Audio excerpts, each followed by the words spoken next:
Hello, I'm Cooperless again. I'm sorry.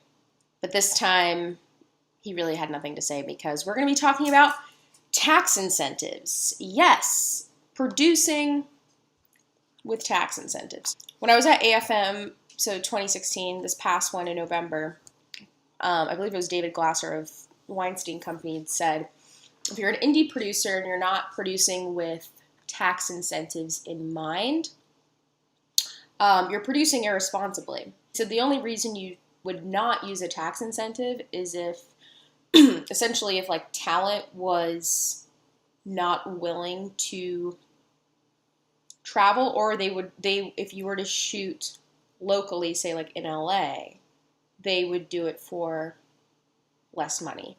So yeah, tax incentives really really important. There are so many states, first of all, so many countries, there's so many co-productions that are happening now because of international tax incentives that are really great. So if you're doing a co-production with like Italy, you can use Italian tax incentives as well as utilize maybe also if you're doing co-production with like maybe Italian and German or Italian and Irish, you can get tax incentives in both those countries.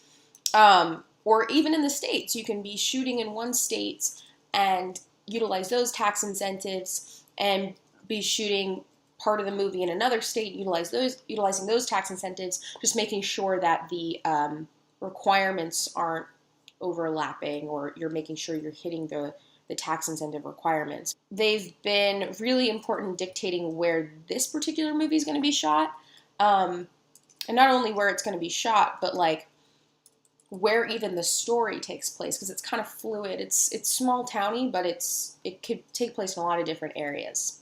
And that if I'm going to utilize a tax incentive in a state, I would like to really have that state be the state of the story and not just where we film.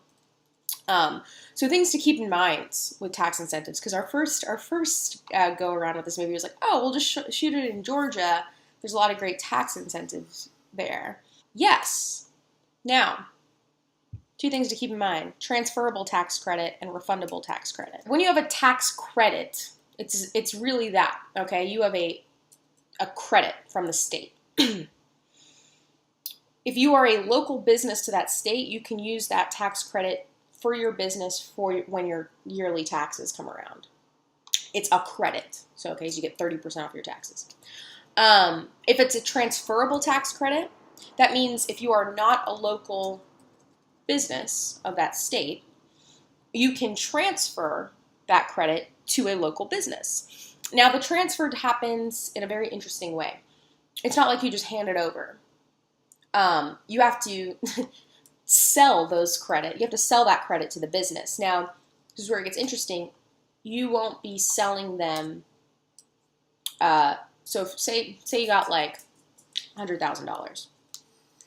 And your credit is 30%, so you got $30,000. You wouldn't sell that 30% tax credit for $30,000 to a local business. You would sell it maybe for like 25, 28, maybe something like that, somewhere around there. So it would be a little bit less. So that's something to keep in mind on transferable. You also have to have a broker who takes a piece as well.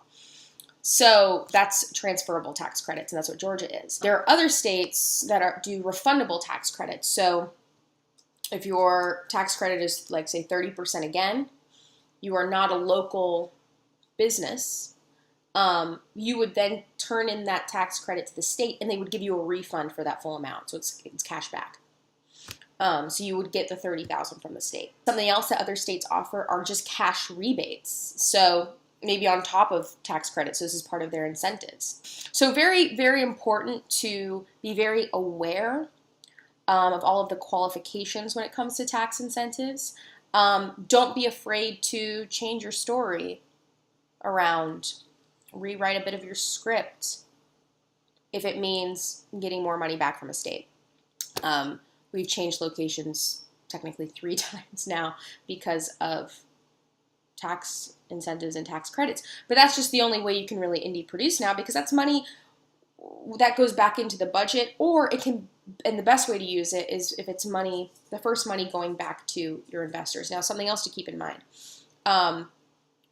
States take a long time, right? So if you're dealing with a state like New York, massive state, a lot shoots there, it's going to take a long time to get your refundable tax credit back, because they do refundable tax credit. So you'd need to hire, if you want that money used for, like, say, post-production, well, you either have to wait